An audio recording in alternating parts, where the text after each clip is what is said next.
présenter Sous-Chambre, qui aura lieu du 30 novembre au 4 décembre.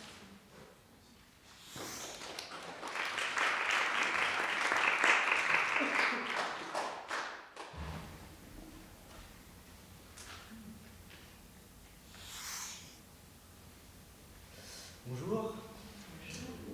Alors, moi je m'appelle Clément Bougneux, je suis le metteur en scène de Sous-Chambre. Et je viens aujourd'hui, je suis un peu le porte-parole de la compagnie qui pousse, on n'a pas pu tous venir.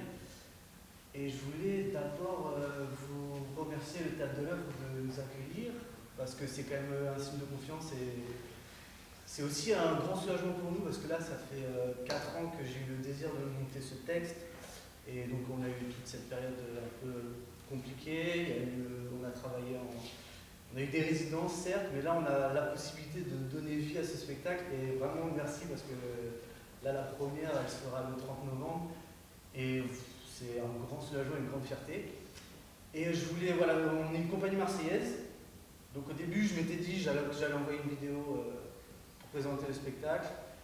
Et en fait, je me suis dit qu'il fallait que je vienne parce que j'avais vraiment envie d'être là aujourd'hui et de rencontrer aussi l'équipe du théâtre et de voir aussi ce qui allait se faire cette année. Donc voilà, je suis très content. Et par rapport à Sous-Chambre, c'est donc un texte d'Édouard Blonde, un texte que je trouve magnifique et qui en fait, il situe l'histoire en 2077. Et on va rentrer petit à petit dans la vie de Joanne, une citoyenne modèle d'une ville occidentale, qui va rentrer chez elle un soir et qui va tomber nez à nez sur un immigré clandestin. Et elle va être face à un dilemme, c'est-à-dire soit de le dénoncer comme le préconise la loi de ce pays, ou alors l'aider à se cacher et l'aider à passer, le cacher et l'aider à passer au nord. Elle va faire le second choix et on va voir petit à petit le déroulé de cette histoire. Je ne vous en dis pas plus, je vous laisserai découvrir. Et la particularité de cette pièce, ce qui m'a beaucoup parlé aussi, c'est qu'en fait, l'immigré clandestin est symbolisé par ce pantin. Et en fait, il va y avoir un acteur qui va énoncer ses paroles. Et les acteurs autour, on est 2 acteurs, il y a 2 personnages qui vont jouer avec cette figure et qui vont le voir comme un être humain, bien sûr. Mais l'idée de le symboliser, c'était aussi pour décaler le propos et de ne pas aller dans quelque chose de frontal et de pouvoir aussi se projeter à travers cet objet dans cette histoire et de pouvoir projeter et d'être au cœur de l'histoire, vraiment d'avoir une projection à travers ce pantin. Et donc c'est un pantin qui a été fait par Flor-Marie Fuentes, qui travaille avec la compagnie des grandes personnes. Donc voilà, il est articulé. Je ne bouge pas trop là, je vais pas trop. Voilà.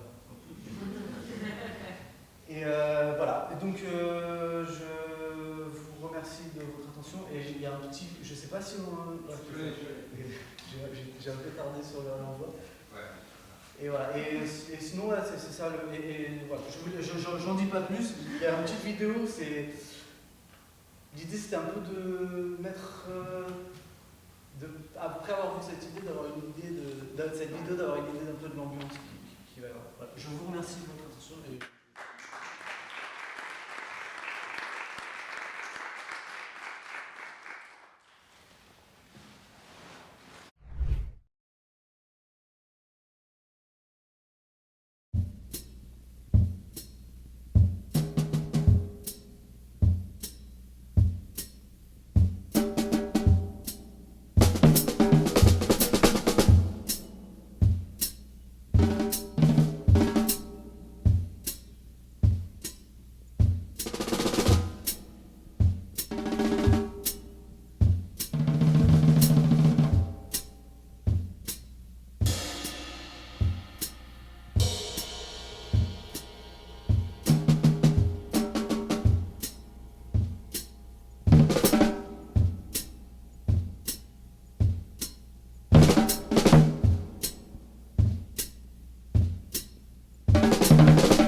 Ensuite, on a le théâtre Yunke,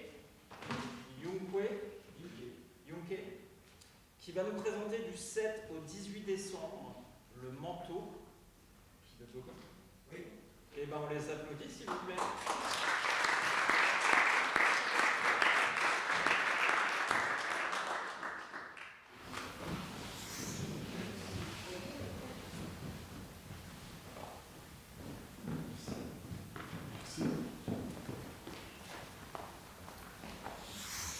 Bonjour. Alors, Guy Ségalen, Serge Poncelet, Théâtre Yunke. Des jeunes comédiens qui débutent. Voilà. Et on vous présente donc Le Manteau, nouvelle assez connue de Nicolas Gogol, auteur russe et ukrainien, aucun on ne le saurait pas.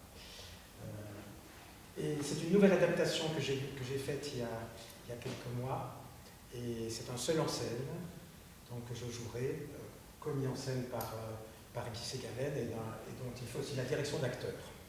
Vous savez, être seul en scène, il faut quelqu'un qui vous dirige. En gros, il a eu le désir, et il joue, il dit tout, et moi je fais le reste. Voilà. Et il m'engueule de temps en temps aussi, gentiment, c'est-à-dire artistiquement. Voilà. C'est une nouvelle, sans doute, que vous connaissez. Si vous ne la connaissez pas, il n'y a aucun problème. C'est une nouvelle extraordinaire. Je parle donc l'écriture de Gogol, qui est en fait, qui a une dimension universelle, intemporelle, et je ne le cache pas, totalement liée aussi à notre actualité, notre société.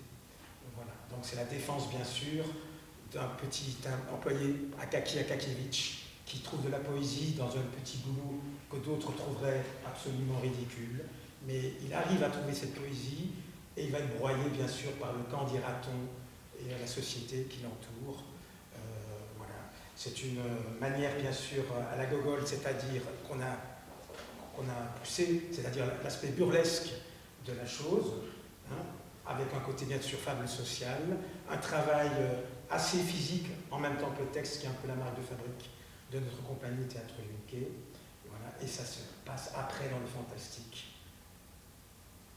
Juste, oui, c'est que moi qui n'étais pas sûr du projet au départ, en travaillant avec ce comédien, j'ai vu pourquoi il voulait le faire. Il y a vraiment quelque chose qui le tient par rapport au personnage, et il m'a ému, moi, en tant que metteur en scène, donc je ne doute pas qu'il émeuve d'autres gens ensuite. Voilà, on est très content de venir ici, je crois pour la 5e fois, en 24 ans, donc on remercie vraiment le Théâtre de Moi, l'Opéra. j'étais là il y a 25 ans. Voilà. Oui, et lui, il est passé une autre compagnie. Voilà, donc c'est pas qu'on est à la maison, ça dépend de lui, mais on est un petit peu, on se sent chez nous, et ça c'est formidable. Merci.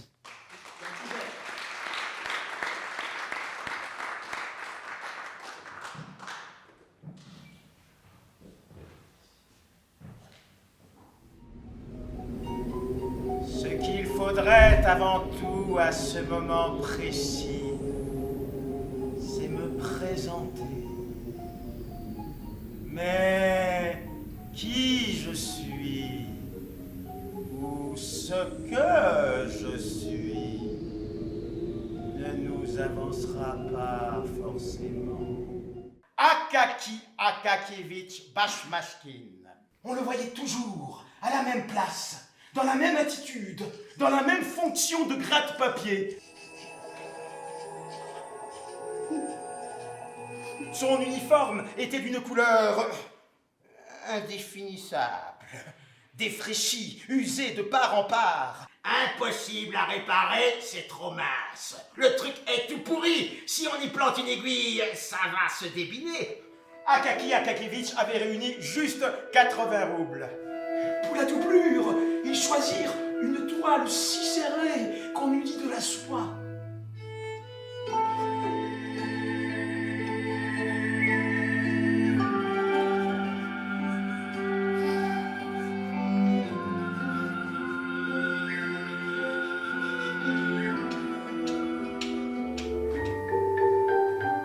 Cela faisait des années qu'il ne sortait plus le soir.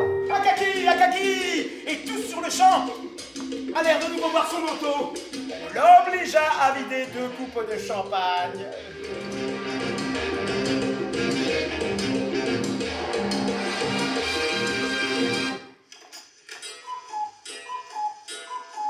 Essaye un peu de crier pour voir. Akaki Akakevitch sentit seulement qu'on lui enlevait le manteau. Akaki Akakevitch commença à lui reprocher de ne pas voir qu'on était en train de piller un homme. Où croyez-vous? Ne savez-vous pas comment les choses se passent? Le vent l'assaillait de tous les côtés, de toutes les ruelles. En un instant, il eut une grosseur dans la gorge. Et le jour suivant, une forte fièvre se déclarait. Des visions, toutes plus étranges les unes que les autres, l'assiégeaient sans répit. C'est ton manteau qu'il me faut. Tu ne t'es pas soucié du mien. Donne-moi le tien.